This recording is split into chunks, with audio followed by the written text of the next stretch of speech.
Hare Krishna. Can you hear my voice? Am I audible? Okay, let's start. Namo Vishnupadaya Krishna Preshthaya Bhutale Srimate Bhakti Vedanta Swamiti Namine.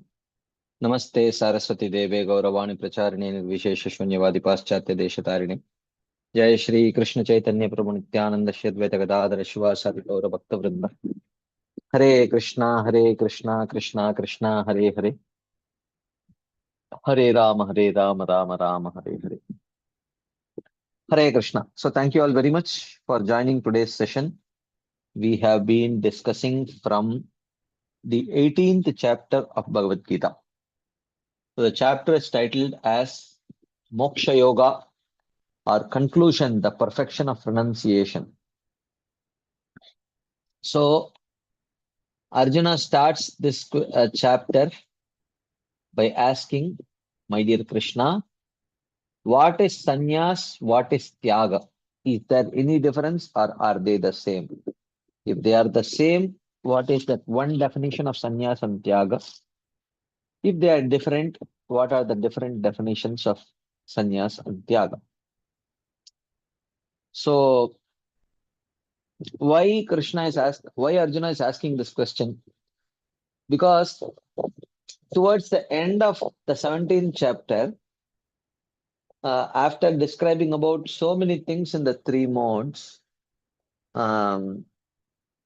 Krishna said that amongst those who are Sattva-guni, there are some people who aspire after liberation.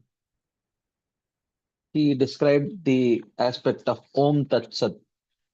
Om Tat Saditi Nirdesho Brahmanas Tribhida Smrita Brahmanas Tena Vedascha. Oh, I'm sorry.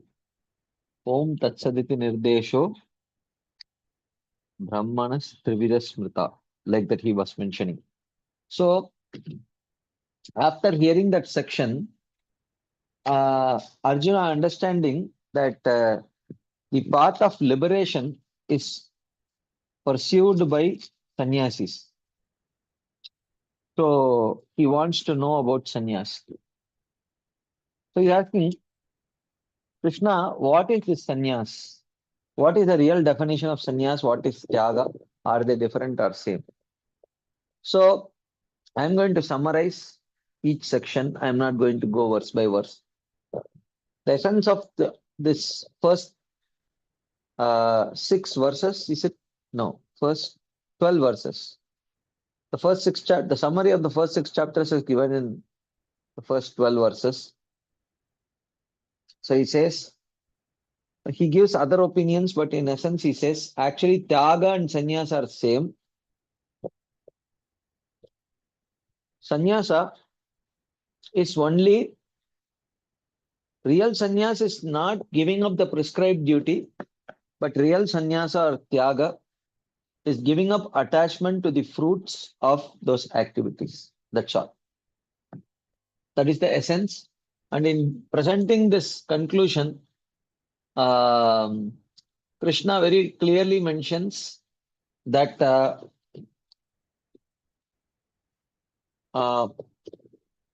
sannyasa karma yogascha nishreyasa karavubhav tayostu karma sannyasat karma yogo vishishyate. So Krishna says, yes, karma sannyas and nishkama karma yoga of the second type, practicing karma on the platform of jnana, both are very effective, but of the two,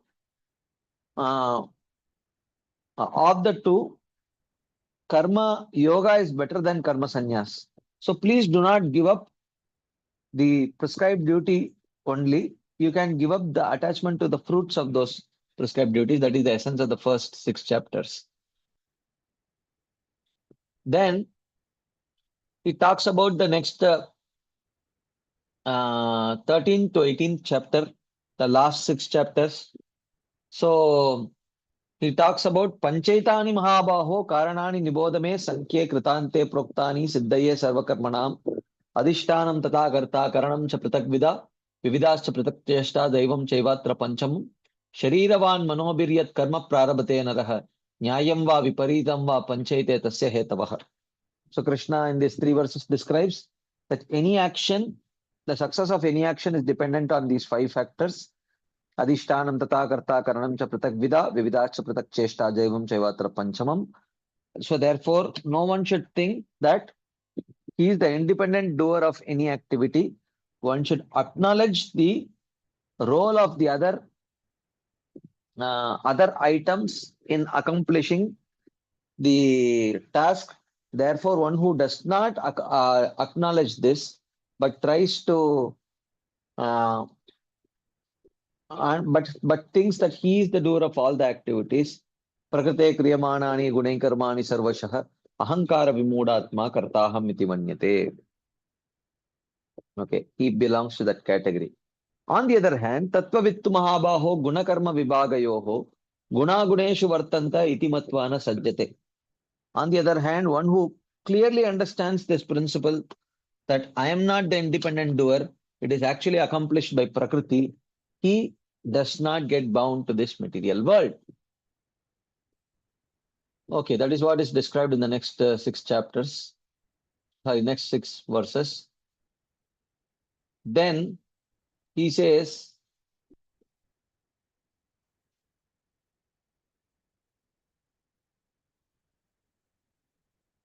then next chapter he talks about how the modes control all activities. He says, this jnana karma karta tridaiva guna bedatah prochate guna sankyane yatavat shrunu tanyapi. So he says that knowledge, action and knower, they all can be under the influence of the 3 gunas. And then he describes about knowledge in the 3 gunas. We saw this. I'm not going to, we have done sufficient revision of this. And then actions in the 3 modes, knowledge in the 3 modes, actions in the 3 modes. Then the karta, the doer in the 3 modes. This also we saw. Okay. And then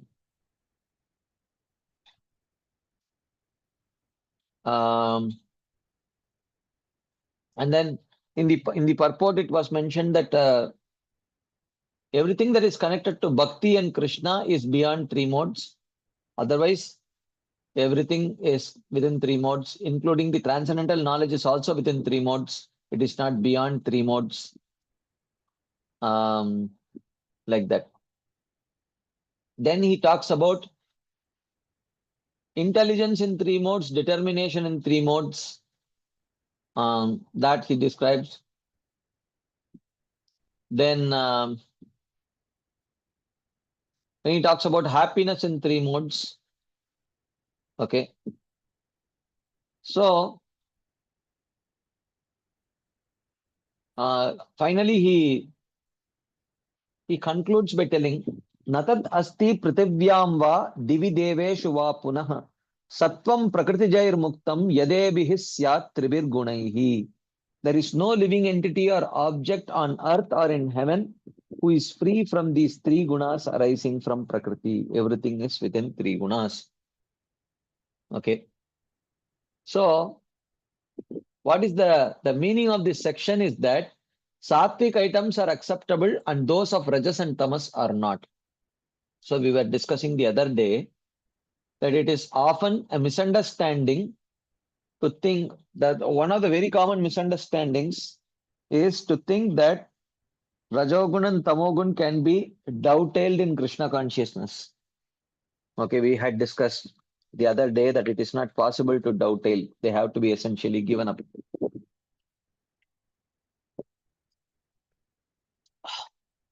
Okay. Then we saw that then the next section was Sakama to Nishkama Karma Yoga about the Varnashrama that is described here. So he says that Brahmana Kshatriya Visham Shudranam Chaparantapa Karmani Pravibhaktani Swabhava Prabhavair Gunaihi. So Krishna says, O Parantapa, O afflictor of enemies, O Arjuna, Brahmana Kshatriya Visham Shudranam Chakarmani, the activities of Brahmana, Kshatriya, Vaishya and Shudra pravibhaktani, they have been designated precisely Swabhava Prabhavir Gunaihi, according to the gunas arising from birth. Okay. So he says, Shamodamas tapashaucham shantirarjavamevacha jnanam vijnanam astikyam brahma karma swabhavajam. The natural activities of a Brahmana are control of mind, control of senses, austerity, cleanliness, tolerance, honesty, and so on. Shauryam tejo dhritabdyaksham yuddhe chapya apalayanam danam ishvara bhavascha kshatram karma swabhavajam. The natural activities of a Kshatriya are courage, confidence, fortitude, expertise in completing his job, not fleeing away from battle, charity, and controlling others. These are the natural qualities of a Kshatriya. Krishi Goraksha Vanijyam Vaishyakarma Swabhavajam Paricharyayatmakam Karma Shudrasyapi Swabhavajam. Okay. So the natural duties of a Vaishya are agriculture, raising cows, and commerce, whereas the natural duty of a Shudra is service to the other Varnas. Paricharyayatmakam Karma Shudrasyapi Swabhavajam. Swe Swe Karmanya Abhiratah Samsiddhim Labate Naraha Swakarma Niratah Siddhim Yata Vindati Jachruno. My dear Arjuna, a man achieves complete success, which is attainment of jnana, because still we are discussing the gradual path. How? By being engaged in his particular duties. Swe Swe Karmani Abhiratah. Abhiratah means by being absorbed, putting one's heart and soul into performing one's Varnashrama prescribed duties. Okay, one can attain success. Attainment of jnana is possible, which means the heart becomes pure and one becomes qualified for jnana. Okay. Tat shrunu, please hear from me, O Arjuna. Yata siddhim vindati. How a person attains success? Swakarma nirataha, by being engaged in one's own Varnashrama prescribed duties. How one attains success? Please hear from me, O Arjuna. I am going to tell this to you. Yataha pravartir bhutanam yena sarvamidam tatam. Swakarmana tam abhyarcha siddhim vindati manava. Swakarmanam tam abhyarcha siddhim vindati manava.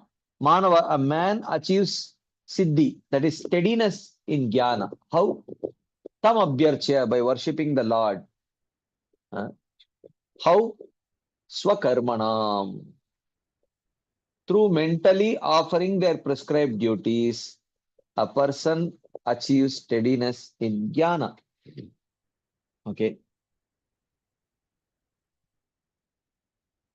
Shreyan swadharmo viguna paradharmat swanushtitat swabhava niyatam karma kurvan napnoti kilbisham. But just because prescribed duty is good, favorable, one should not be performing someone else's prescribed duty. Prescribed duty should be one's own prescribed duty. Whether it is prescribed duty according to bhakti or prescribed duty according to varnashrama, prescribed duty according to jnana, swe swe adhikare yanishta saguna parikirtitah. Viparyayastu doshasya dubayo resha nishchayah. According to one's adhikar, one should perform one's prescribed duty. There is no question of prescribed duty without prescription of adhikar. So that adhikar may be within one's varnashrama, or that adhikar may be where, whether one is qualified for bhakti, karma, or jnana, or yoga. Depending on that, also the adhikar changes. So one has to perform dharma only according to one's adhikar. And one should not do someone else's dharma. One should do one's own dharma only. Sahajam karma kaunteya sadosham api natyajet sarvaramba hi doshena dume nagnir ivavritaha. O Arjuna, just because there may be some fault in some activities, one should not give up one's own duty thinking that, oh, it is faulty, because every endeavor will have some fault or other. So therefore, just because something is faulty, one should not perform that activity, one's prescribed activity. So he says, uh, you should not give up work according to your nature, even with fault. And he, yeah. So this is where we ended our discussion the other day. So before we continue our discussion further, if there are any quick discussion points, comments, questions, we can take it right now.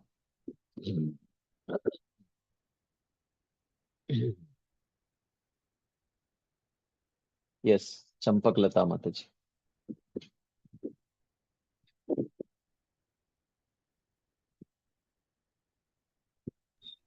Hare Krishna Prabhuji, Dandavat Yes, Pranams. Dandavat.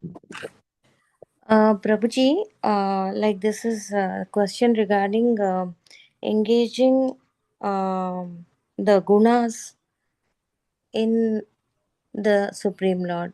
Like for example, if I'm having a lot of Rajoguna, I have a keen interest to buy lot of clothes, let us say, as an example I'm saying. So instead, if I try to buy fine clothes for Radharani and Krishna, is that not engaging my propensity of Rajoguna in bhakti? See, basically, Rajoguna means you want to do lot for yourself. You are at the center. That is Rajoguna. So that you are being the center may manifest in the form of buying clothes, buying some other things, buying perfumes, whatever it may be. So, uh, but that does not mean buying things is Rajoguna. Putting yourself at the center is Rajoguna. But that So, enjoying propensity is Rajoguna only, no, Prabhuji. If I have yeah. that enjoying propensity, So but instead, if you are having enjoying propensity, you will not be able to dovetail it to Krishna, because if you are enjoying, you have to give up your enjoyment and act according to someone else's enjoyment. So which means basically, if you are giving up your own enjoyment and acting according to Krishna's enjoyment, that is basically giving up your Rajoguna. That is not dovetailing Rajoguna. mm, but then how does one convert that enjoyment propensity to giving enjoyment to the Supreme Lord Prabhuji in a natural way? Because I thought till the time you are not able to, um, give it up completely, this is how you make the switch or the transition, I thought. Yeah. So now my question is, there are people who do mountaineering. They do mountain climbing. You know that, right? Yeah. So if they have a very heavy baggage which they are carrying, okay, all essentials, there is no non-essential item that is there within their bag. Let us assume. Okay. Mm. So how will they climb the mountain even though the bag is dragging them down? How will they climb? They'll have to put it down and only then they can climb. Well, everything is essential. So what do they do? Mm. They have to use some mechanism where they can take the bag along and also walk up. Yeah, they will have to, you know, draw from their determination to climb up, even though the bag is dragging them down. They have to draw from their determination to climb up. Similarly, even though Rajoguna and Tamoguna in our Swabhava may be pulling us down away from Krishna consciousness, we have to draw from our devotional faith, Shraddha, to keep doing the right things. And when we keep doing the right things, sometimes our swabhava will become victorious over our Shraddha, It is quite possible. Yeah. But you get up, dust yourself, and again take determination from our Shraddha and keep following the right path. So gradually by doing that, Shrinmatam Swakata Krishna Punya Shravana Kirtanaha Hridyantasto hi abhadrani vidunoti surutsatam Nashtaprayeshu abhadreshu nityam bhagavata sevaya Bhagavati ruttama shloke bhaktir bhavati naishtiki Tada rajastamo bhava kamalobhadayasche Chetete rana viddam chikam sattve prasidati. So this happens. So you don't have to give up. You don't have to, in order to practice, I just said that you cannot dovetail Rajogun in Krishna consciousness. But you can always, but Rajogun in your Swabhava can be tolerated.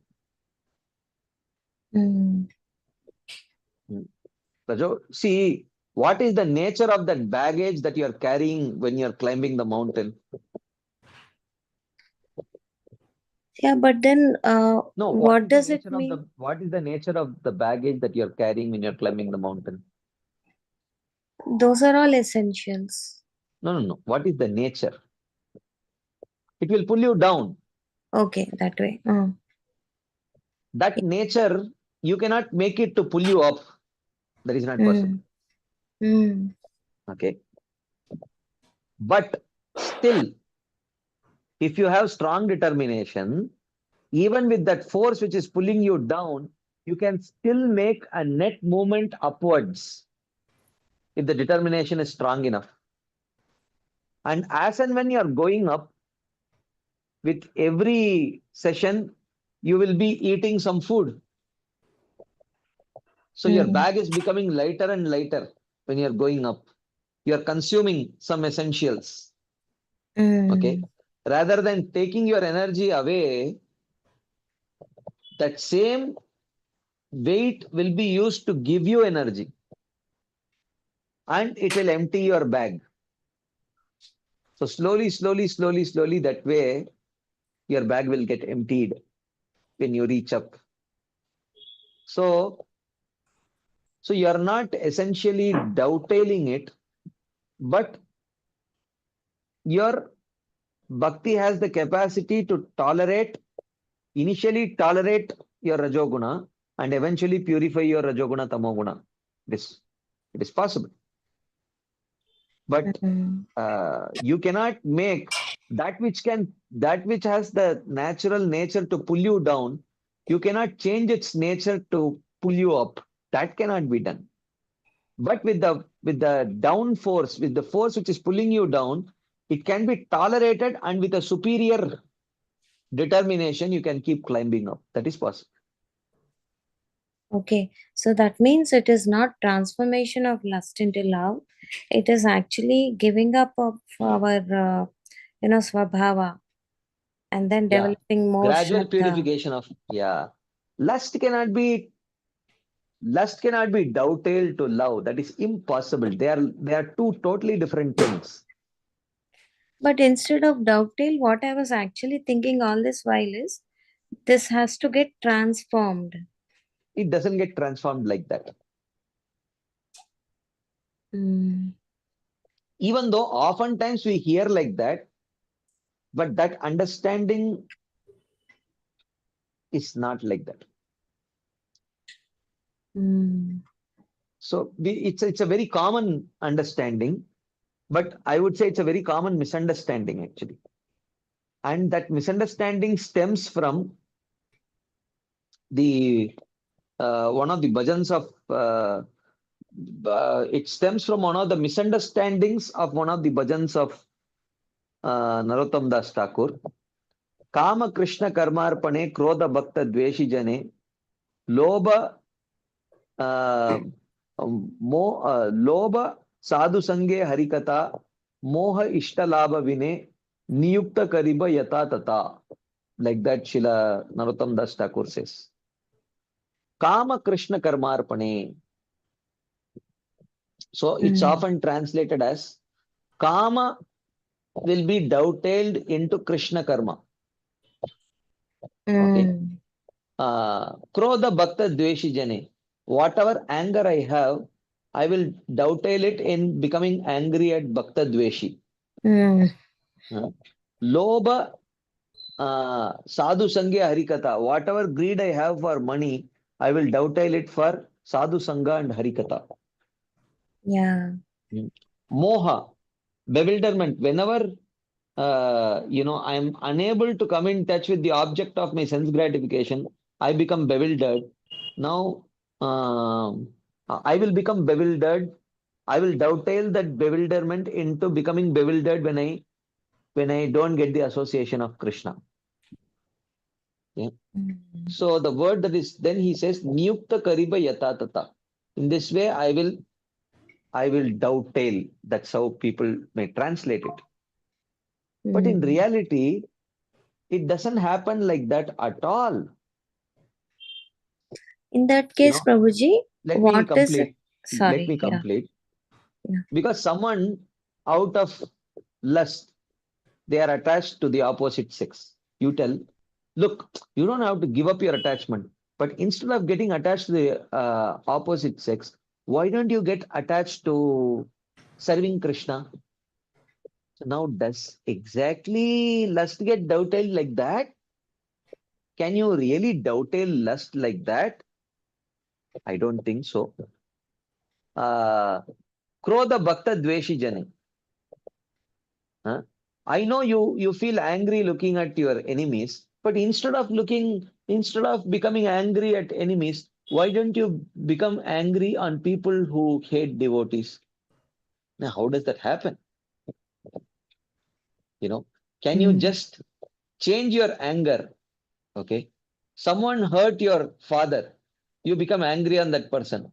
Now you say, instead of becoming angry on that person, you become angry on this person. That way you don't have to give up your anger. You just have to change. Does it happen like that? I mean, that's ridiculous. It does not happen like that. Right? Yeah. So, and moha, ishtalabha vinay, or lobha sadhu sangya harikatha. You are so greedy for money, you don't have to give up your greed. But instead of becoming greedy on money, why don't you become greedy for sadhu sangha and harikatha? That way you don't have to give up your greed. You just have to dovetail it. Does it happen like that? I No. mean, no. So it is not, these cannot be dovetailed like that. What essentially Narottam Das Thakur is communicating is that the state of spiritual perfection is not devoid of emotions. Huh? There are emotions in the state of spiritual perfection because it is emotions which keep our lives, lively.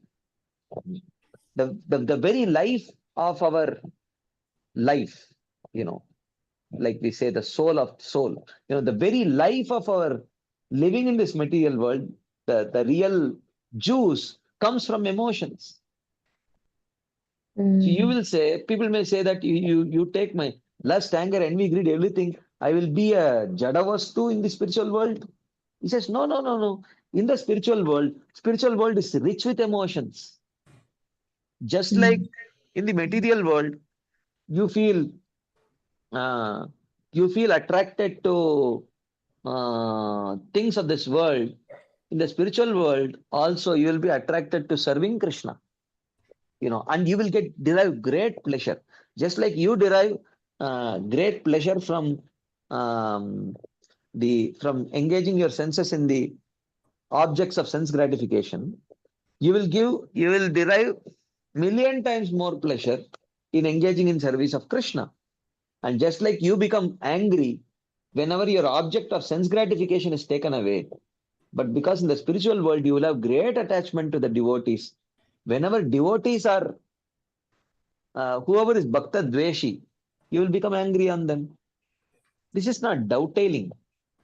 This is just a complete change of value system completely.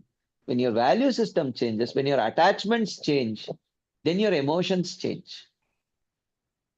So it is a gradual thing. It's not dovetailing. It is not dovetailing. You cannot dovetail like that. Only when there is a serious attachment that happens towards Krishna and Krishna and the tadiya of Krishna, when that false ego transforms into true ego, then automatically these emotions get directed to Krishna. So therefore, Say, for example, if I have my laptop and I use it only for listening to the classes or watching lectures, so this is complete dovetail then of the same object, but I'm not using for enjoyment. Correct. But the point is, you are using the laptop. You are not using your lust in Krishna's service. You are not using that material emotion born out of mode of passion in Krishna's service. You have your laptop, you are using an object, you are dovetailing an object in Krishna's service. There is a difference between dovetailing an emotion, dovetailing an object. Okay. These are two different things. Even though the object may be in Rajoguna, we can say that, Prabhuji, because these are all electronic. The object is not in Rajoguna. It's whatever it is used for. Whatever it is utilized for, that is the mode that it takes. Prabhupada gives the example of the tape recorder or the microphone. When it is used for Krishna's service, it is transcendental. When it is used for sense gratification, it is material. So the object can be dovetailed. These material emotions in Rajoguna and Tamoguna, they cannot be dovetailed. Then Prabhuji, when we talk about some objects or some food items in Rajoguna, Tamoguna, what does that mean then? Like, for example, if you take onion and garlic, so they induce. They cannot be dovetailed. Yeah, they cannot be dovetailed in Krishna's service. They have to be given up. Similarly, the electronic device also can be seen as an object which can induce Rajoguna in a person, no, Prabhuji?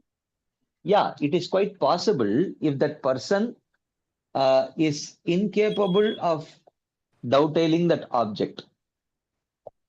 So it's not possible. Yeah. So if someone is incapable of utilizing an equipment, see, you take a laptop can give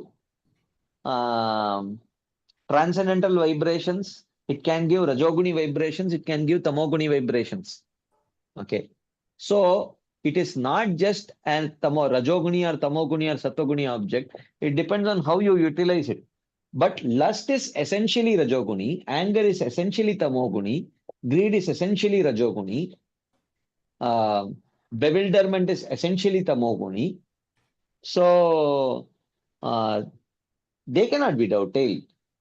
An object, a laptop is not essentially Rajoguni or Sattoguni or Tamoguni or transcendental. It all depends on how you utilize it.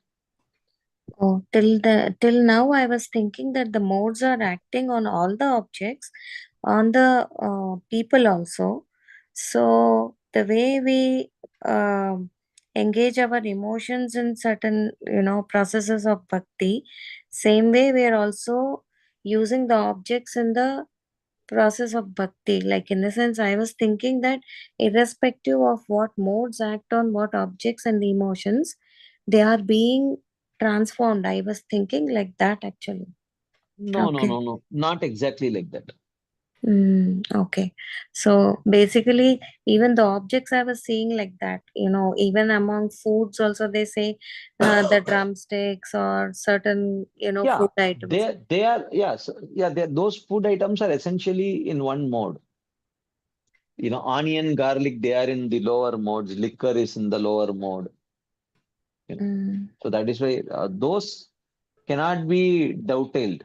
So now, like for example, certain condiments can be in Rajogun or Tamogun, but when taken in small quantity in as a flavoring agent, the overall food does not become Rajoguni or Tamoguni. So that much may be needed. Salt is Rajoguni actually. Okay.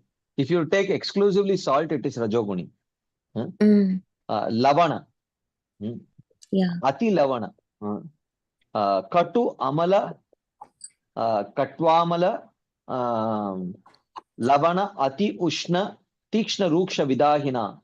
Ahara Rajasa Sieshta. Shoka Moha Amaya Prada, as Krishna says. So salt itself is Rajoguni. But in small quantities, when that salt is used just for a small flavoring agent, the overall food remains Sattva-guni only. Okay. So certain things, so certain things, but at the same time, and similarly, for some very special purposes, little amount of alcohol is used in Ayurvedic medicines also. That is acceptable. Yes. So for specific purposes, but that cannot be completely medicinal for purpose everything. and not Yeah. for sense gratification. Yeah. Yeah. Okay. Thank you, Prabhuji. Hare Krishna. Okay, there are certain things in the chat box. Let's take that. Then how Srila Prabhupada has explained in his NOI purports. So Srila Prabhupada says, lust can be dovetailed by entering into Grahastha ashram and beget Krishna conscious children. So here, this is not dovetailing lust. This is an allowance. There is a difference between dovetailing and allowance. It is not exactly the same. Okay. So,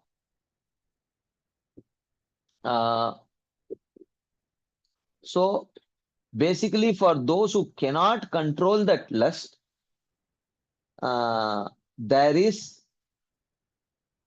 there is an allowance given in the form of marriage. That is not dovetailing lust. That is giving an allowance till it naturally goes away. So there is a difference between dovetailing and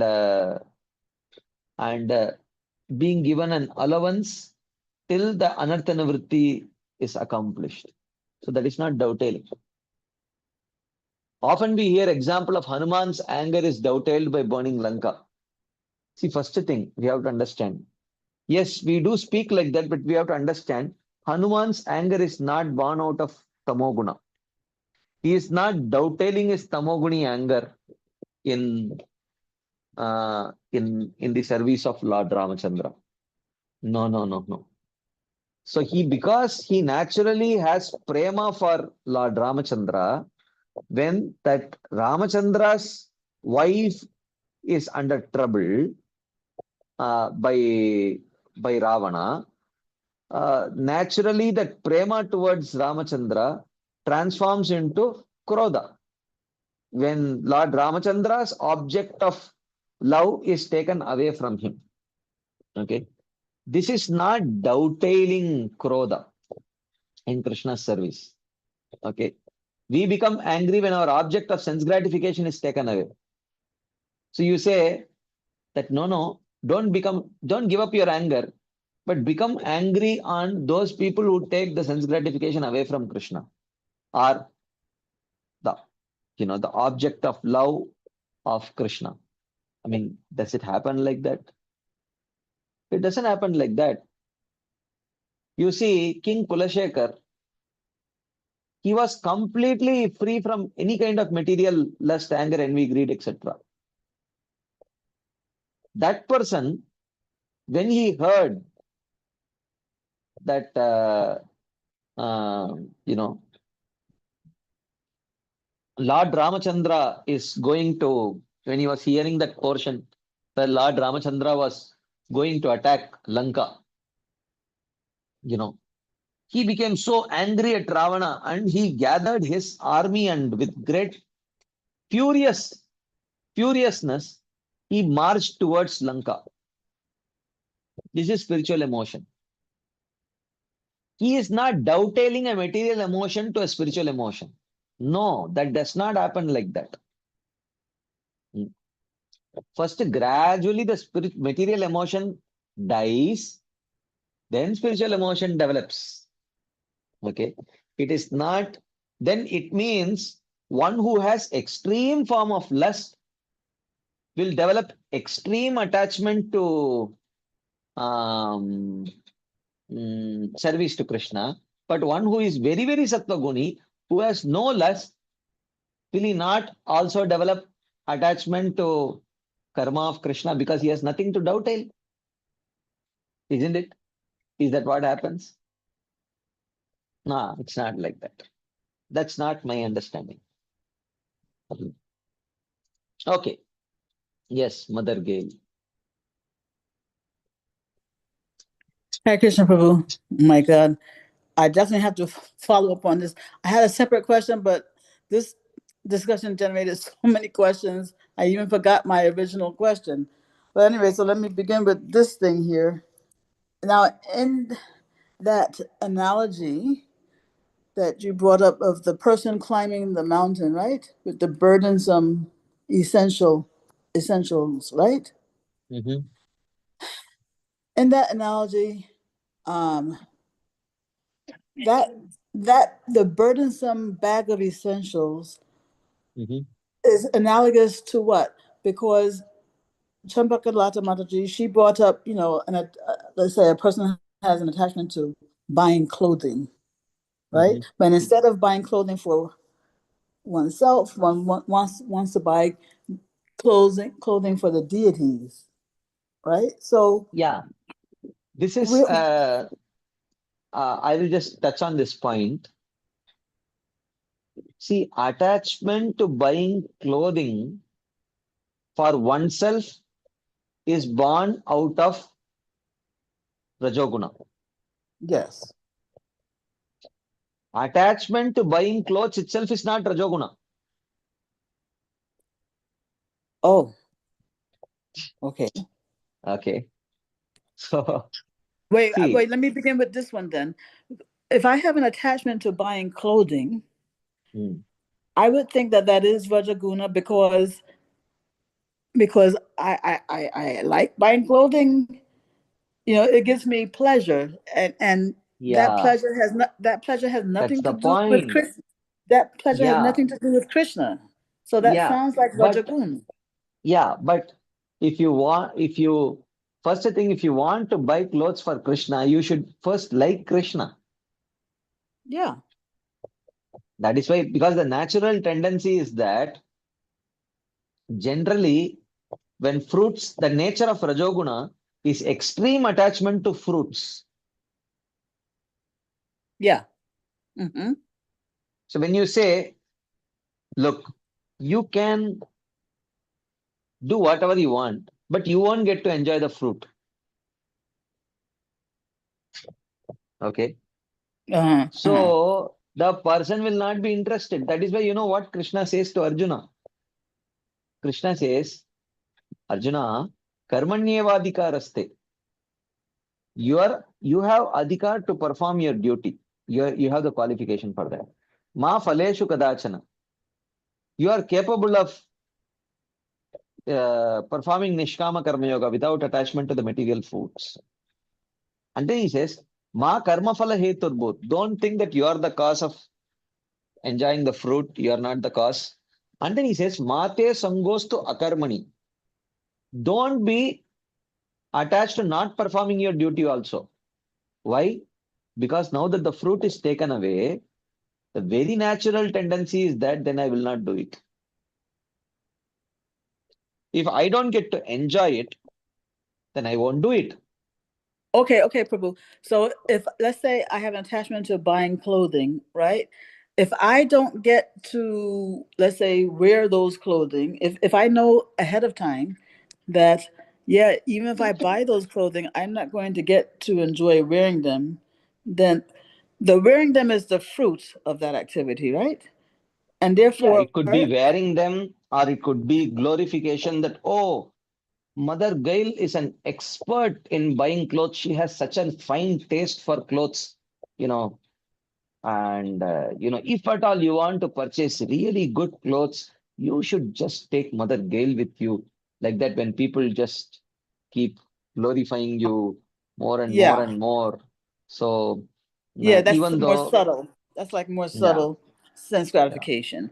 yeah, So if I know ahead of time that I won't get any subtle or gross um, gratification, mm, right, from the fruit of buying clothing, then I won't have this attachment to buy. I won't have that desire, and yeah, therefore, that shows that the buying itself is not Rajaguna or yeah. sense gratification. So that is why you throughout you see the nature of Rajoguna. The nature of Rajoguna is attachment to enjoying the fruits. That is the trigger. You take that fruits away and say, give all the fruits to Krishna. You don't enjoy. No gross, no subtle. That's not dovetailing. That is actually Sattva Guna. That is Nishkama Karma Yoga. And Nishkama Karma Yoga is in Sattva Guna. It's not dovetailed Rajas. Okay. Okay, so okay, that part is clear, but I still need to I would really like to understand when you said that, yeah, I would really like to understand the Yeah, significance I will of before you ask the next question, I will make one statement which I wish that you little bit contemplate before you frame your next question. Mm, So that statement is, I'm not saying that there is absolute intolerance to the lower modes. Definitely, whatever may be the extent of Rajogun and Tamogun, it can be tolerated in Krishna consciousness till it gets purified. But we should not think that it can be dovetailed. There is a difference between dovetailing and tolerate. yes, yes. I think I get that. So when we talk about that, again, going back to that mountain climber with this burdensome bag, Mhm. who he has to use his determination Hmm. to Climb to up. climb to climb up with that bag. Yeah. And so the weight of that bag, is Mhm. that, are you saying that's analogous to like those lower modes that we have to tolerate? Yeah. Yeah. Lower modes with their concomitant qualities like lust, anger, envy, greed, etc. So it will slow down your moving up, but still you can still move up with if you have sufficient determination. It's not that it's impossible, but you cannot change the nature of of those things, of uh, that luggage, of that baggage. Uh, its nature is to pull you down. It will pull you down. You cannot say that, okay, you have great force. Instead of pulling down, why don't you pull up? You cannot say like that. Because the nature of that baggage is to pull you down in the Mm-hmm, direction of gravity. So that mm-hmm. cannot be changed. That can be tolerated. So dovetailing is changing the direction. Tolerating is understanding that you will keep pulling me down, but still I'm willing to tolerate you and go up. in my desire to perform a service like buying clothes for Krishna because I like Krishna, I want to see him look good, right? Yeah. I want to see the That- deities look good. In such a scenario, what lower modes might I have to tolerate in order to do that? You have to give me more details for to answer this question, because you like Krishna and you want to uh, buy clothes for Krishna. Mhm. That data does not necessarily indicate your mode. It just indicates your expertise in identifying good clothes and your attachment to Krishna. From that data itself, I cannot tell what lower mode you are affected by. This Okay, is okay, but insufficient data. Insufficient data. right, because I didn't tell you anything that might be hindering that service. Yeah. Yeah, so whatever might be hindering that service might be the one of those lower modes pulling me. Yeah, quite possible. Uh-huh. Okay, another thing, Prabhu, when in this discussion, we were saying that, you know, the objects, sense objects can be used in depend or in the mode depending upon how you use them. And so I'm trying to reconcile that with the fact that in the process of creation, we understood that sense objects were born of tamagun, false ego and tamagun. So how do I Mhm, reconcile this? Like a laptop, right? mhm, If it's used in Krishna's service, it's in the mode of goodness. mhm. But the laptop itself, it's made of the false ego in the mode of goodness, no? I mean, in the mode of ignorance. So Yeah, how? but that does not, I mean, you all know, objects, all dead matter. yeah, all that matter is in tamoguna. Yeah. So that is different. That can be utilized. That is dead matter. But when you are talking about qualities born out of that mode in a person's mind, that cannot be dovetailed. Wait. No, I'm saying on the one hand, all dead matter, including laptop, is comprised of the mode of ignorance. Yet, Predominantly. Yeah. yet, when I use that laptop in Krishna's service, Mhm. it's in the mode of goodness. So I feel like It's in the transcendental mode. or yeah, transcendental mode. Yeah. So how can it be? I mean, it's both simultaneously. See, this is again tolerating the nature of a particular object's mode, but still uh, utilizing it in Krishna's service. This is not dovetailing.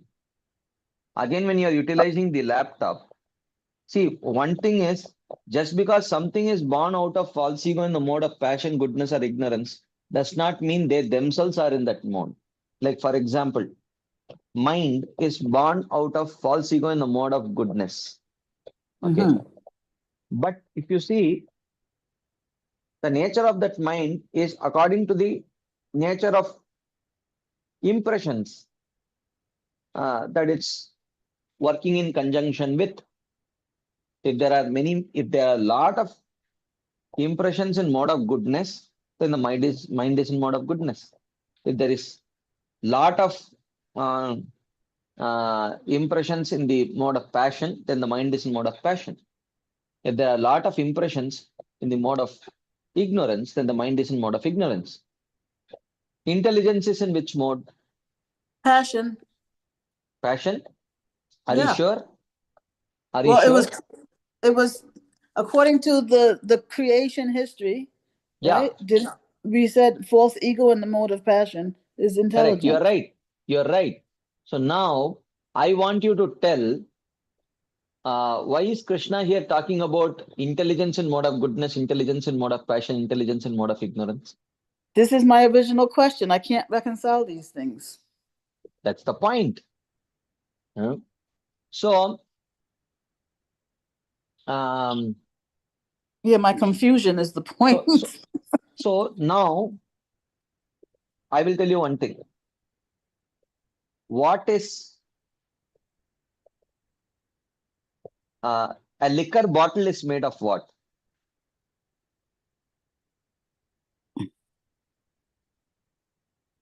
Well, like on the one hand, like all dead matter, No, it's tamagun. Mataji, no. I'm asking not in such a fundamental question. I'm asking a much more superficial question. Okay, I know you're looking for ignorance. You're looking for that. No, I'm not looking for that. Oh. I'm not asking for such fundamental answers. I'm asking very, very basic answers. Yeah, What I is a thought that liquor because bottle? What material is liquor bottle made of? glass. That's what I'm looking for only that level answer. Okay. Okay. Okay. Yeah. A liquor bottle is made of glass, but can it hold liquor? Yes. Can it hold water? Yes. Can it hold oil? Yes. Can it hold air? Okay, so you're making a distinction between what a thing is made of in contrast to what its function, how Yeah. it's utilized. So, yeah, see, when you say, when you say that, you know Okay, what, actually, let me complete just 1 second. Mm-mm. If you say that, look, does glass intoxicate? And you will say no. No, what will you say? No, I also will say no. Okay. So glass doesn't intoxicate, right? Right. So why are you afraid of the liquor bottle?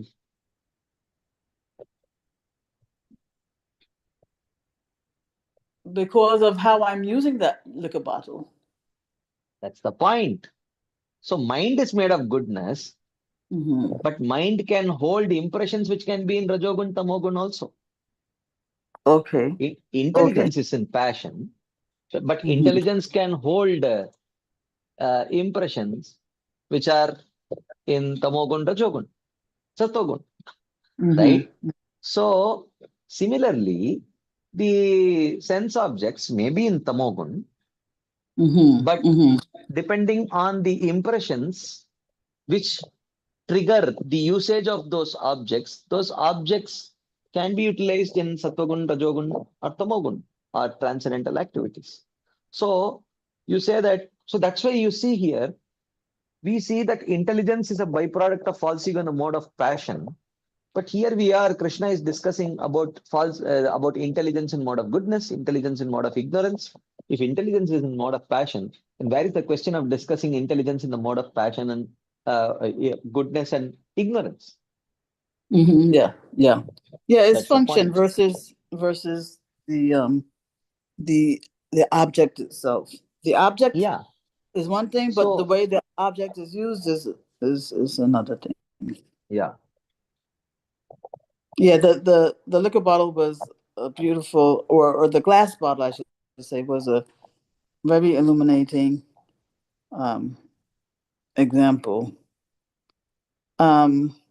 Yeah. So I think I'm good with that, and also, your clarification of why, how should I say, how Narottam Das Thakur's bhajan got misinterpreted. That was also very illuminating, because that's my very strong opinion on that. That's but it makes so much sense. That that the real point is that there are spiritual emotions also in this. I'm sorry. There are emotions also in the spiritual world. Not that that the material emotions get transformed into spiritual emotions. I mean, Yeah. the point, we're supposed to understand that just because our emotions, our material emotions need to be given up, doesn't mean that in perfection, emotions are given up. They're just, you know, I mean, they're see, just just think about it. Is it like those who are most lusty in this material world, will they become the most attached to Krishna because of the dovetailed lust? Does it happen like that? no, as you were saying before, no. What about people who are completely detached in this material world? Will they not develop any attachment to Krishna because there is no lust to dovetail? Their detachment is not a qualification for Yeah. love.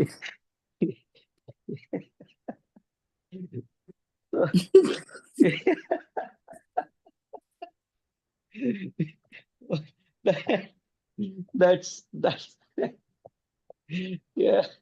I just don't. It makes no sense to me actually.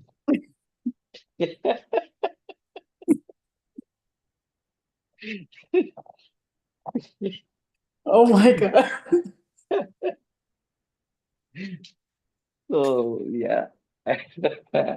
So it's you better not be in mode of goodness actually, because you have nothing to doubt in Krishna's service because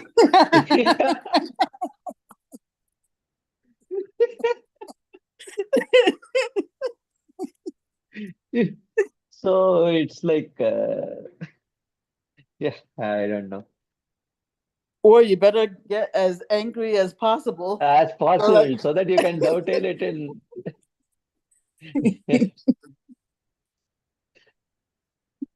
yeah, as angry as possible, as lusty as possible. Cultivate these qualities to their Yeah, maximum. so that when you come to Krishna consciousness, they can be as it is dovetail, and you will have such great Mhm. momentum in your Krishna consciousness, So and much you can just ammunition. Yeah. yeah, so much ammunition in your Krishna consciousness. Mhm.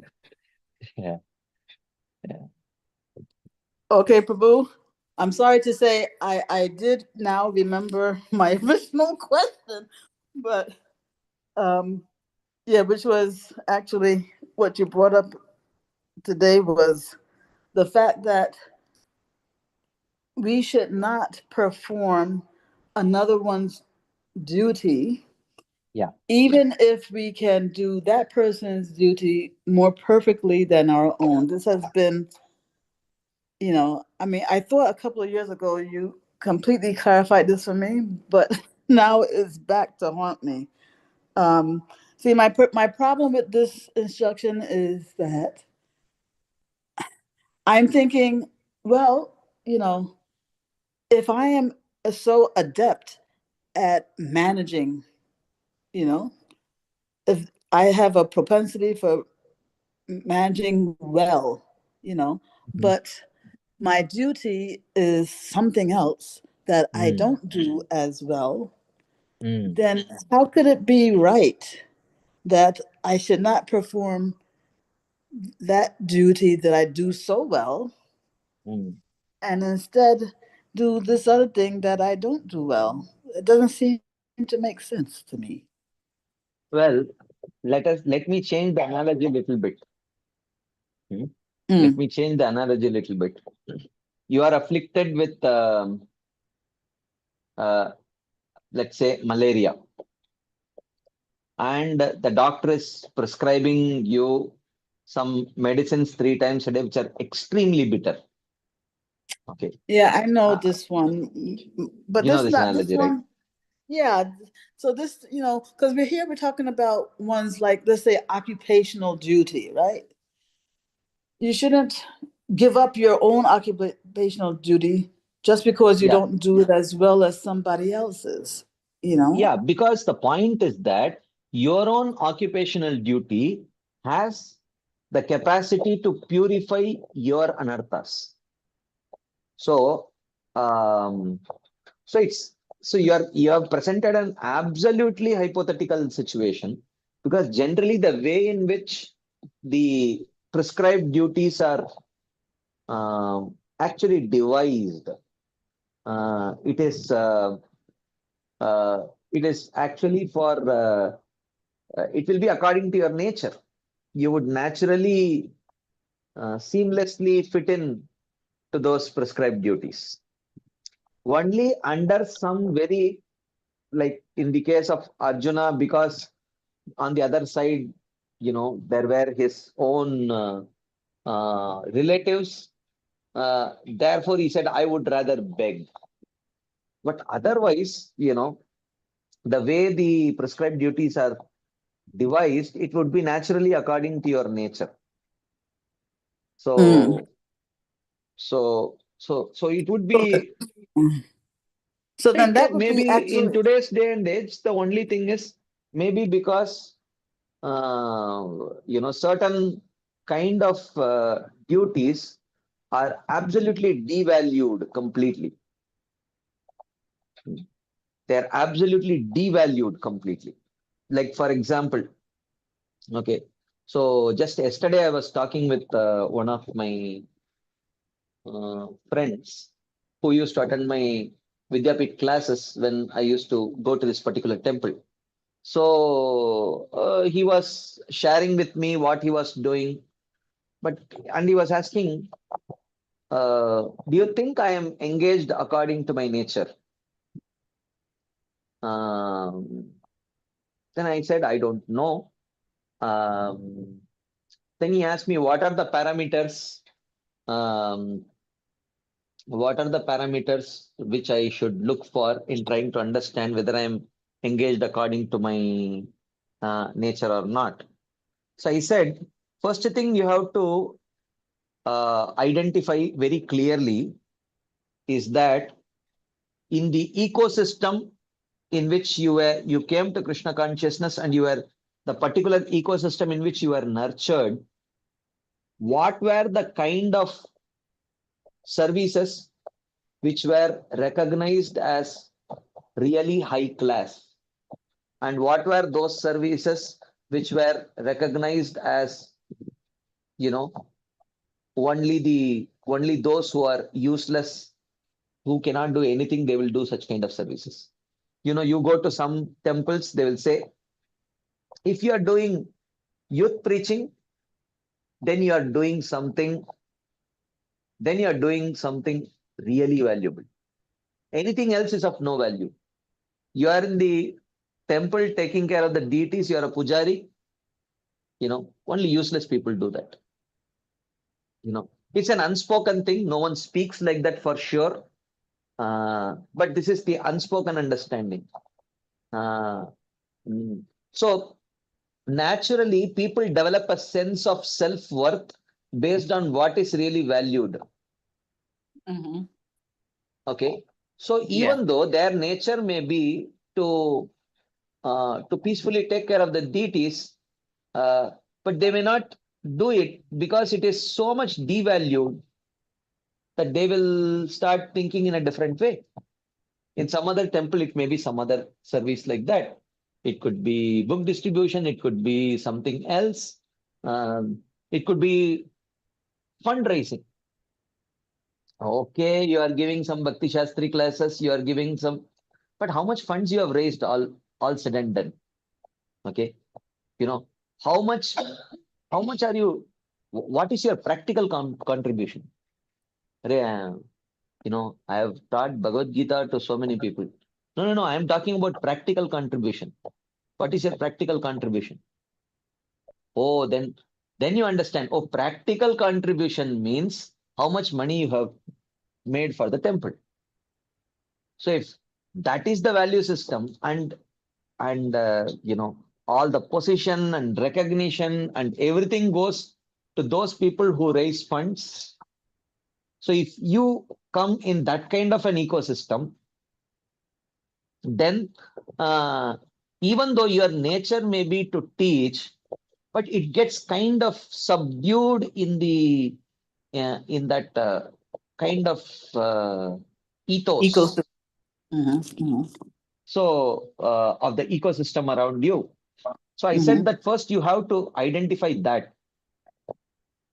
and see how much you have been influenced by that. Mhm.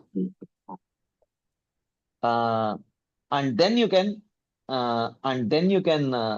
do that soul searching, whether you are engaged according to your nature or not. So, I mean, of course, there are so many things in today's day and age. The whole system has changed so much in the days when the traditional varnashram system was properly functioning, where every service was recognized, every service was appreciated and rewarded accordingly. But in today's day and age, it's not like that. There are certain services which are recognized depending on which ecosystem you belong to. That service may be Brahminical, that service may be Vaishya, that service may be Kshatriya, or it may be Shudra. So if you are in a ecosystem where a kind of Shudra type of duties are extremely recognized as very top-notch real services, then even those with Brahminical inclinations may somehow endeavor to do those kind of services only. So Yeah, but these are a little bit complex.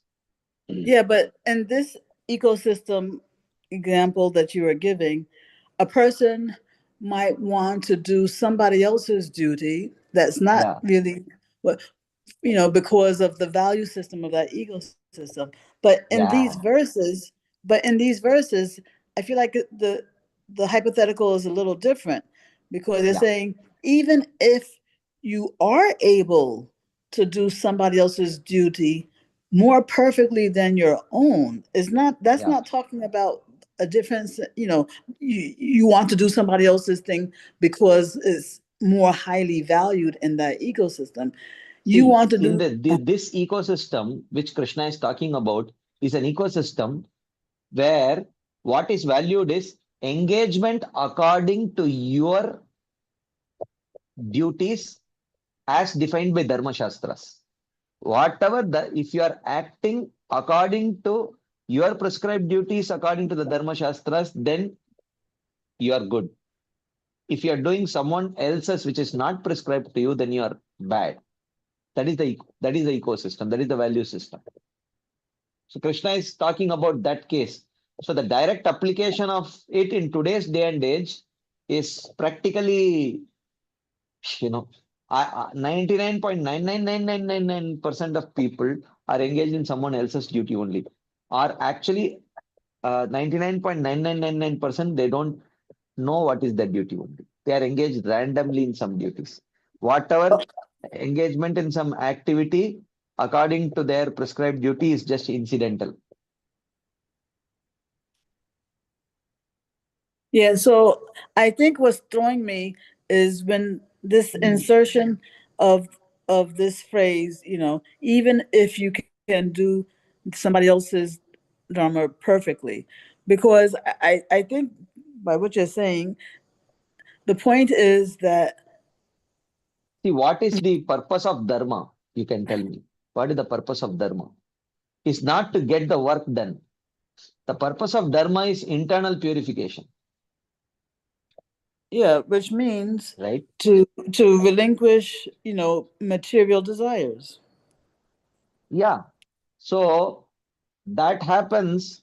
So the whole system is so scientifically designed that if you do your prescribed duty, then gradually over a period of time, there is purification of heart. So if you consider the purpose of dharma is to get the work done, that's not the purpose. The purpose of dharma is ultimately gradually move forward and eventually attain liberation.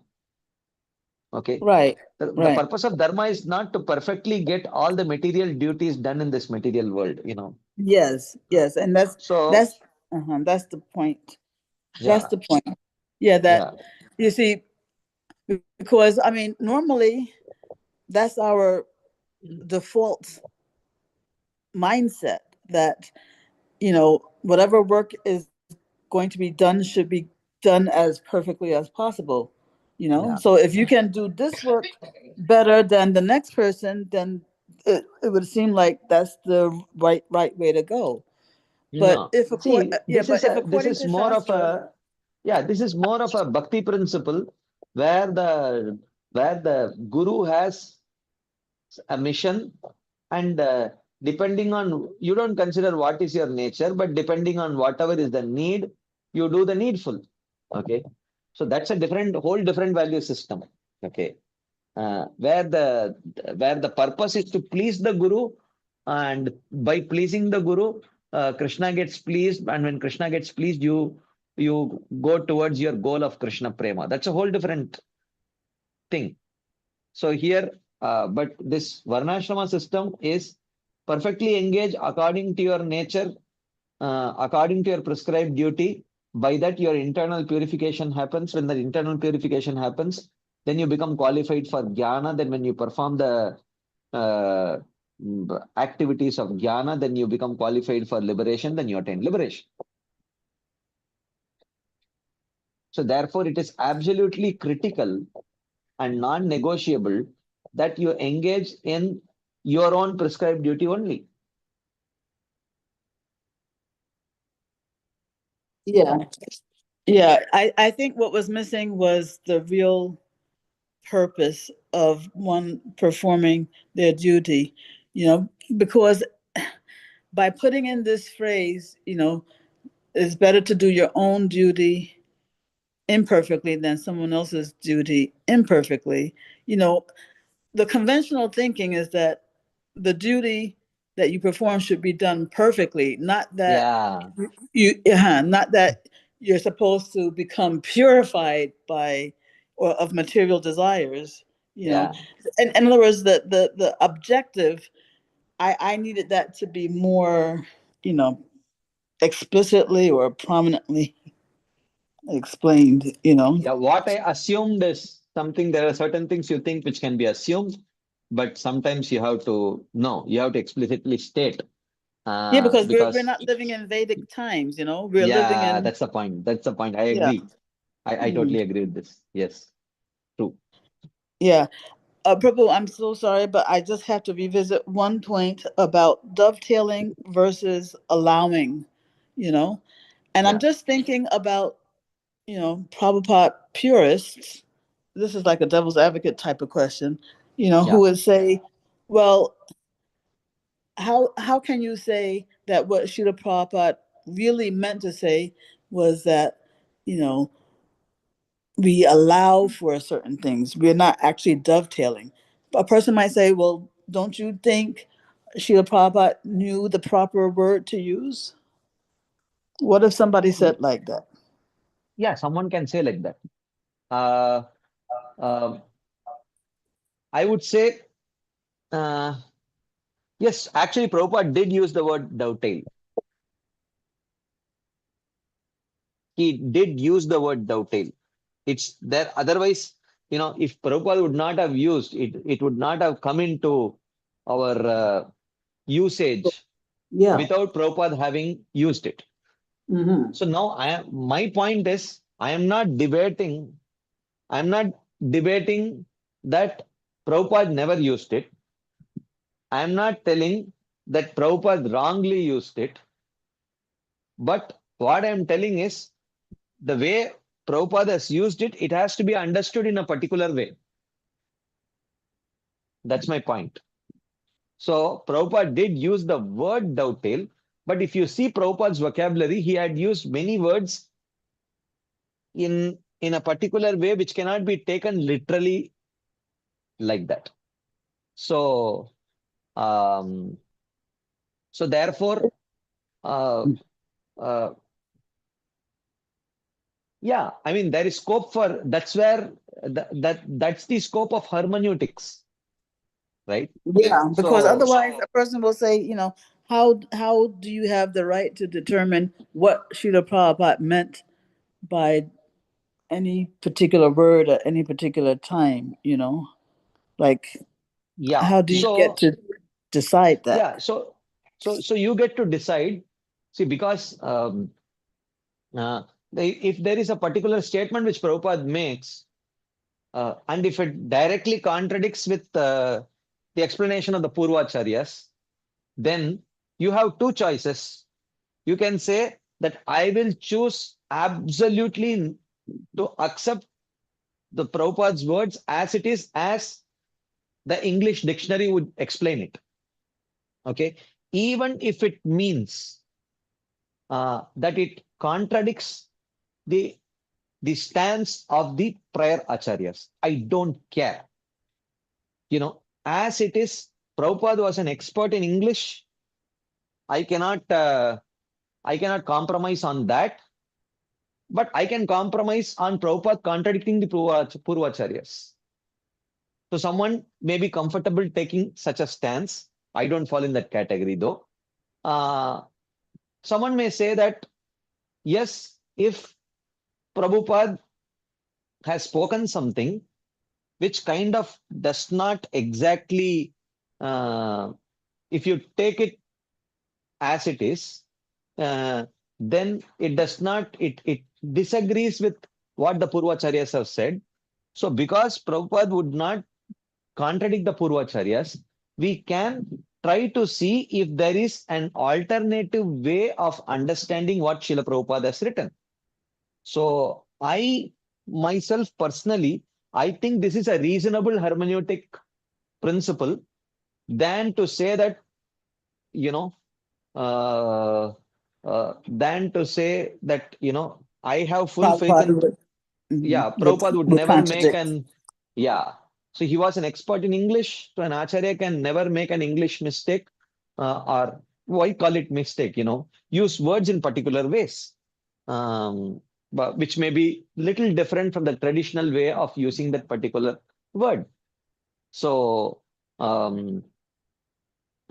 so it depends on, see, I don't mind when people say that, yes, Prabhupada is always right. It's as if we are telling Prabhupada is sometimes wrong. We never say that. Okay. I don't say that for sure. Okay. I never feel Prabhupada is wrong. But I certainly feel certain things which Prabhupada said has to be understood in a little bit more nuanced way than in bare bones literal way. We are not non-literalists where we contextualize everything that Prabhupada says, but certain things you have to understand the context to really understand what Srila Prabhupada meant. So I don't think that is actually putting words into Prabhupada's mouth. I personally think that is that's needed. One if and only if that explanation is not in line with the direct dictionary explanation is not in line with the explanation of the Purvacharyas, then I definitely feel that, okay, can we at least sit and discuss if there are alternative ways of understanding what Prabhupada meant? That's the point, and I think that I genuinely feel it's a need. Yeah, it goes back to context, things have to be understood in the context of, who the person is and what he has said before, like that. Yeah. Yeah, I mean, it makes sense to me, Prabhu. Thank you very, very, very much. Hey. Hare Krishna. Thank you. Yes, Mohit Prabhu. Hare Krishna, Prabhuji. Dhanavad Pranam, Prabhuji. Nandad Prabhu. Yes. Prabhuji, I have a few small doubts, Prabhuji. Like Srila Prabhupada said, Vaishya should raise cows in their home, cows. But in Srila Vishwanath Chakravarti Thakur, Srila Baldev Vidyabhushan says Vaishya should raise and protect animals. So, Prabhuji, my question is, as a grihastha, somebody in their house protect dog, they dog, and so should we raise dog in our home, dog, or feed dog like bread or biscuit on the road? Well, matlab, should we raise dogs in our home? No. Yes. I mean, that's not what a traditional, just because that one verse says animals, but which are the animals and for what purpose they are raised, all of that, it generally you raise animals which give milk, whose milk you can, or you raise those animals which can be utilized in your agricultural purposes. Because Krishi Goraksha, the bulls can be utilized in agriculture and the cows can be utilized for milk and milk products. So you take care of those animals as a mark of gratitude for what you take from them. So, of course, you may say, yeah, I can raise a dog and a dog can protect my house. I mean, I don't know. Um, the only problem with that is that the dogs and cats are considered to be not so clean animals. So if you if a if a if a dog sees an offering that is meant to be offered to the Lord, then it is meant to be it is contaminated actually. So you have to essentially throw it and recook. So so I personally don't think uh, the acharyas exactly mean when they use the word animals. I think by default they mean cows and bulls. Those were the traditional things. And in some places, goats were also raised because Krishna also did raise goats because goat milk also has some medicinal purposes for some particular purposes. Definitely, buffaloes to some extent were raised because buffalo curd has some utility. Krishna used to eat that also. So, so beyond that, I don't think when it says animals, they mean any other animal. I don't think that way. Okay, and Prabhuji, should we feed the dogs on the road like biscuit, bread, two time bread? Like my neighbors feed the dog daily on the road, two times bread, Yeah, biscuit. yeah. I mean, I don't, definitely it's not that you should not do, you can do, definitely. Feeding anyone is good. If a Vaishnava feeds any animal, uh, definitely when the animal gets satisfied, definitely he gets some sukriti. Still better if you can feed some prasadam, it is even more better. Shivananda Sen, when he was taking the Vaishnavas from Bengal to Puri, he was regularly feeding a dog. So yeah, I don't think there is anything wrong in that. It's very good. Okay, and Prabhuji, Brahmana should be faith in scriptures. So when we talk about Satoguni Brahmana, they can they be the worshipper of demigod also, or they are the worshipper of Vishnu? Satoguni Brahmana, In the Brahman Prabhuji. strictest sense, whether even a Shudra, if he is not a worshipper of Vishnu, he is strictly not even considered a Shudra because any all the four all the people belonging to the four Varnas and four ashramas should ideally be worshipping Vishnu only. If they are not worshipping Vishnu, then they are not strictly considered to be within the Varnashram system. और प्रभु जी ये can demigod worshipper should can be in the satoguni or not Prabhuji demigod Yeah, worshipper. they can be Sattva Guni, but they need not be, uh, but they may not necessarily be Brahmanas. Of course, you don't tell them that you are not a Brahmana because you don't worship Vishnu. That we don't tell them. But yeah, they can be Sattva Guni, but they may not necessarily be Brahmanas because a Brahmana means any person belonging to the Varnashram should ideally be serving, should ideally be worshipping Vishnu. Okay Prabhu ji and Prabhu ji ये Kshatriya gunas of ये क्षत्रिय predominantly rajoguna with sattva as a secondary mode. What does Yeah. it mean Prabhu ji Kshatriya can you explain this Prabhu ji Kshatriya predominantly rajoguna with sattva as a secondary mode. Yeah. It's over It time. means they have Rajoguna predominant and Sattva-guna is secondary. Can you give example, Prabhuji, of this? How it is? So Satoguna as a secondary mode. It means And whatever Rajoguna is there, that may be somewhat curbed because of their predominance of Sattva. So they may, it's not uncontrolled anger, it's not uncontrolled lust. Yes, those desires may be there which are born out of Rajoguna, but it will be subdued by Sattva because of the predominance of Sattva that will be in a way kind of regulated. That's what it means. thank you, Prabhuji. Thank you. Hare Hare Krishna. Keshav Priyamati. Prabhuji, the same discussion, Prabhuji. Prabhuji, we are doing, as a sadhaka, we are doing pure devotional service, Prabhuji. Trying to do it, but still we are under the modes, Prabhuji. So still I may have Tamo Guna and Raja Guna's influence in my pure devotional service, Prabhuji. In that case, understanding my service, the same example as Mataji gave, Prabhuji, by making a dress for the Lord.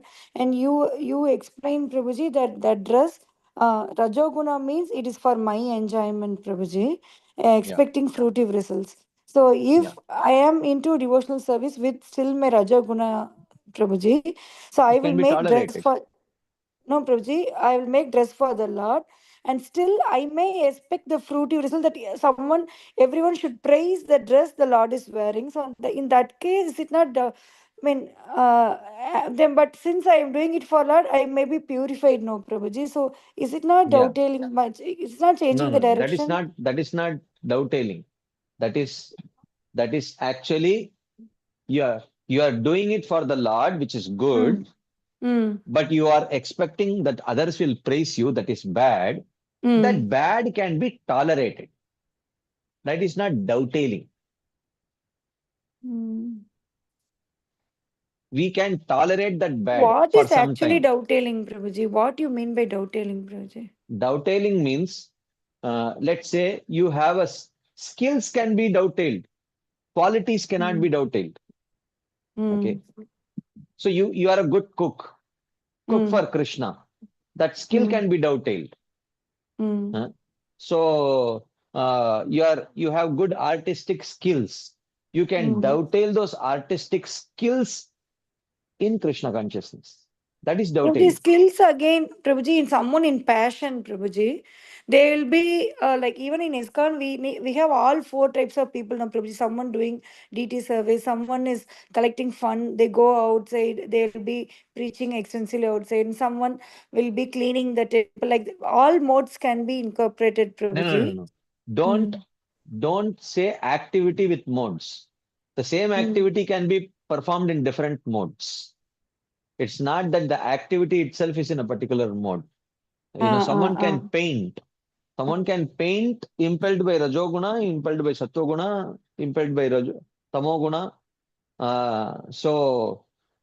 There is a mode, there is a skill. A person possessing a particular skill can act under different modes. There are artistic people who may be in Sattva or Rajas, or they may be in Tamas also, influenced by Tamas. Like for example, in Carnatic music field, there are some musicians who are extremely skilled in music, but they will take one peg before the concert and one peg after the concert. Then they will get the inspiration to do. Okay. So you see that, there is a skill and there is a quality. So the skills can be doubted. Every good cook is not necessarily in mode of goodness or passion or ignorance. You can be good cooks who may sometimes some of them may be in goodness, some of them may be in passion, some of them may be in ignorance.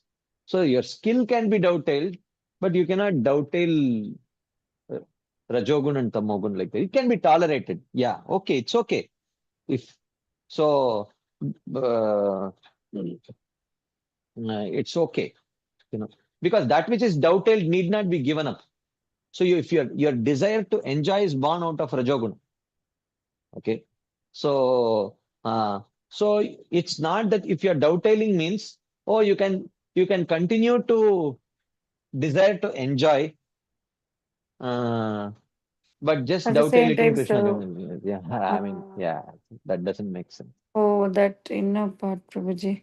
But it's quite transform. I mean, and the lust to love, Prabhuji, in third chapter, I think, Kamesha Krodesha. In that shloka's purport, Prabhupada is written that way, Prabhuji. So this is how we, Prabhuji, lust means. Next time you can bring the exact statement. We will read what Srila Prabhupada says, and then we will try to see Yes, how it can be Prabhuji, but understood. lust means the love in passion. I mean, every one of us have love for Krishna, for the God, Prabhuji. That when comes in contact with the mode, it turns into lust, like that, Prabhuji. That's a very Prabhupada is saying. simplistic, oversimplistic understanding. That's for Oh, basic, just like we say that, light travels in a straight line. That's mm. very basic physics. No, he Okay. gives the But example, no, Prabhuji, just like milk and curd. Prabhupada gives the example, milk, when a yeah, minute curd is added, it becomes curd. So yeah. the pure But, love someone has for Krishna, when it so comes into now you contact have with. to understand the scope of that analogy. Uh, So let's do one thing. Next time, let us directly sure. read what Srila Prabhupada says, and then we will talk. Yes, Not what Prabhuji. we understand what Prabhupada says. Let's read what Prabhupada says, and then we will see how it can be understood. So the final understanding of today's discussion, Prabhuji, any skill we have, we can dovetail the skill, but not the modes that is behind that skill that is tolerated. This is the essence, Yeah, Prabhuji, today's yeah, understanding. yeah. Okay. Thank you, Prabhuji. Hare Krishna. Correct. Janava Thakurani Mataji. Hare Krishna, Prabhuji. Hare Krishna, everyone. Prabhu, I got a lot of clarifications. I also had dovetailing question and some other questions got clarified. Couple of things I wanted to check was the example of the person doing the mountain climbing with the baggage. So Mhm. in that context, I think what we were trying to say is that you tolerate and then purify gradually. So Yeah. does that map to saying the material emotions that we have or we experience can be transformed to spiritual emotions? Is that how does that happen? So material emotion, as if let's say if I'm getting angry or if I'm getting impatient by some Mm. instance. Mm. Now if I'm saying I have to tolerate and then transform that No, material emotion. not you have to tolerate. Mhm. Bhakti Devi can tolerate your anger, your lust, your greed, your illusion. Bhakti Devi can tolerate and allow you to continue to practice bhakti despite your shortcomings. And gradually, because you take shelter of bhakti, Bhakti Devi will purify those lower tendencies. That's what I mean. Okay. So then the process itself takes care of that Yeah. then does that mean that the material emotion is transformed to spiritual emotion eventually, No. or I No, don't understand that. material emotion slowly vanishes, and Okay. parallelly you start developing spiritual emotions. Hmm. Okay. The other question was this concept of giving up, right?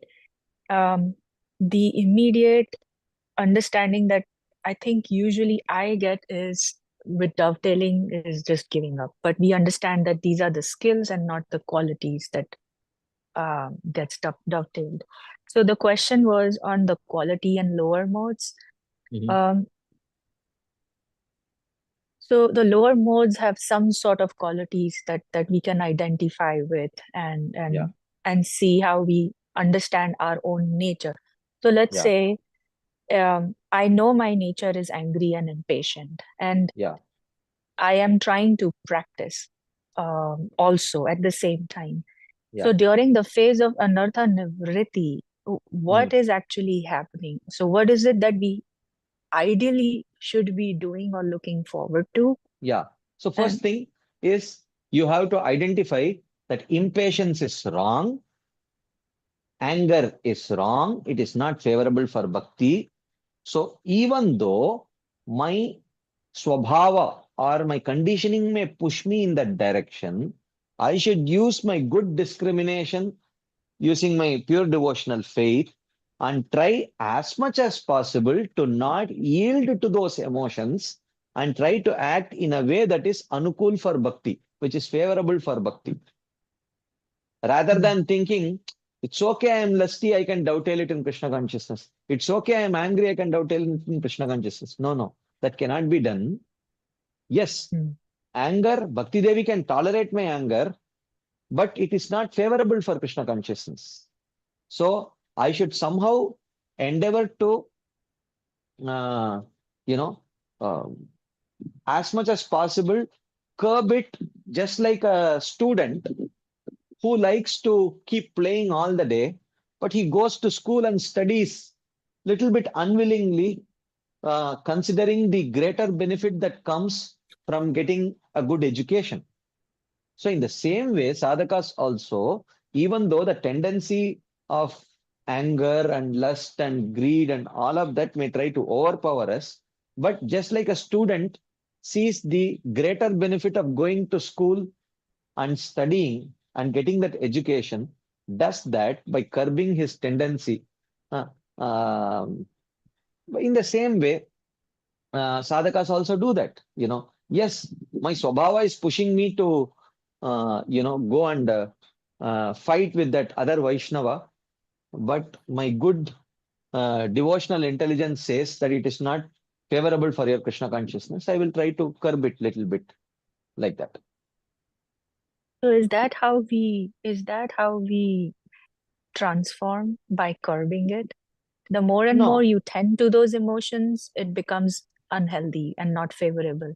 So yeah, you're saying curbing means you don't nice. tend to those? Curbing means curbing because of a higher purpose. When the higher purpose is very weak, and if it is just a very mechanical curbing, it will break the person. So the more the higher purpose is deeply ingrained, and it should be that higher purpose, attachment to that higher purpose, which should actually trigger and inspire, give the strength for curbing it. It should not just be curbing without properly internalizing the higher purpose, not in that way. Yeah. Prabhuji, so devotees, like prior to coming to KC, like this higher purpose that we are talking about is only because we have heard so much in lectures and Yeah. some readings of scriptures. Yeah. So for people like us also coming to terms to that determination or putting that as our higher purpose is gradually becoming stronger rather than saying, oh, Yeah. this is my goal in life. Yeah. Right? That's why I said Bhakti Devi will tolerate till you develop that gradual determination. Oh, okay. So it happens hand in hand. It's Yeah. it's gradual. Okay. Gradual. Yes. Thank you, Prabhu. I Hare appreciate your Krishna. time. Thank you. Okay. As we always say, not a blade of grass can move without the sanction of Lord. Again, it is proved, hence proved, not a single verse completed today. I thought I will just zoom past the recap, even though we have completed close to 50 verses. I said I will complete the recap 50 verses in 15 minutes. And just take maybe another 10-15 minutes of questions. So 1 hour we can cover today, at least some 7-8 verses, I thought. 0 verses. In fact, the question answer session itself has gone 15 minutes over time. Anyways, man proposes, God disposes. Not a blade of grass can move without the sanction of Krishna. Krishna's desire, what can be done? Okay, so we will pause here and continue this discussion next week. Srila Prabhupada ki jai, Srila Vishwanath Chakravarti Thakur Pad ki jai, Srimad Bhagavad Gita ki jai.